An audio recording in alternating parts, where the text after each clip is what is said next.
எலுமிச்சையும் வாங்கி வந்தோம் பாரம்மா நான் எடுத்து வந்தேன் கோயிலுக்கு கிளம்மா எலுமிச்சையும் வாங்கி வந்தேன் பாரம்மா நான் எடுத்து வந்தேன் கோயிலுக்கு கிளம்மா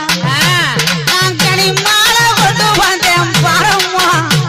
என் காளியவ கழுத்தில் சூட வந்தோம் ஆத்தா மடப்புறத்து காளியத்தேன் பாரம்மா அவ மகிமைகளை சொல்லி வரேன் கேளம்மா அம்மா மடப்புறத்து காளியத்தேன் பாரம்மா அவ மகிமைகளை சொல்லி வரேன் கேளம்மா நான் அரணையை பட்டெடுத்தேன் பாரம்மா என் காளிக்குத்தான் சூட வந்தேன் கேளம்மா நான் அரணையை பட்டெடுத்தேன் பாரம்மா என் காளிக்குத்தான் சூட வந்தேன்